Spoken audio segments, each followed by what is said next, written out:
श्री गणेशाय नमः। प्रिय मित्रों, आज हम आपको बताने जा रहे हैं कि ऋण योग क्या होता है।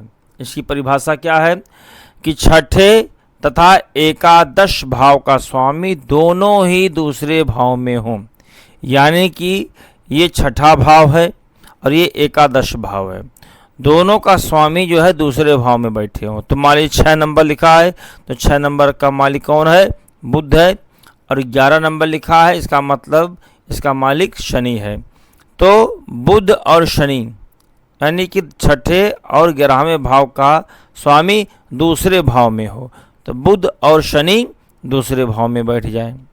दूसरा है यदि षष्ठेश, एकादश तथा द्वितीयेश एक साथ हों, तीनों ग्रह एक साथ हों, यानी कि अब देखिए इसका जो मालिक है वो बुध है, इसका जो मालिक है वो शनि है और 2 नंबर का जो मालिक है वो है शुक्र, तीनों एक साथ बैठे हों।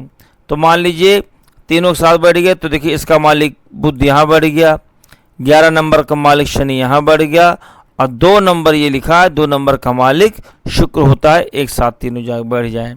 या फिर लिखा है द्वितीयेश छठे भाव में हो, यानी कि ये द्वितीयेश जो है छठे भाव में, यानी कि 2 नंबर का मालिक कौन है? शुक्र। शुक्र कहाँ? छठे भाव में हो। तथा षष्ठेश एकादश भाव में हो, यानी कि इसका मालिक यानी बुध है, इसका मालिक कहाँ हो? 11 एकादश भाव में है, तो यहाँ पहुँच गया। ठीक है। फिर क्या कह रहा है?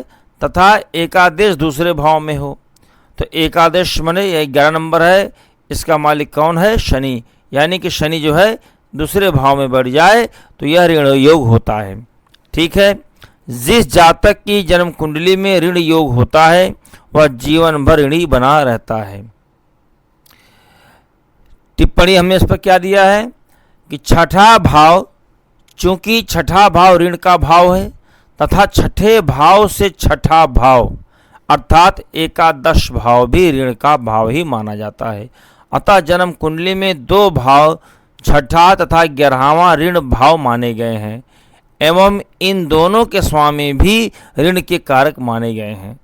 जब ऋण के कारक ग्रह धनेश यानी कि 2 नंबर दूसरे भाव से संबंध करेंगे या धन स्थान में आकर बैठ जाएंगे, यानी कि धनेश दूसरे भाव में, तो यह स्वाभाविक ही है कि धनेश निर्बल बन जाएगा तथा ऋण प्रबल होगा ही होगा।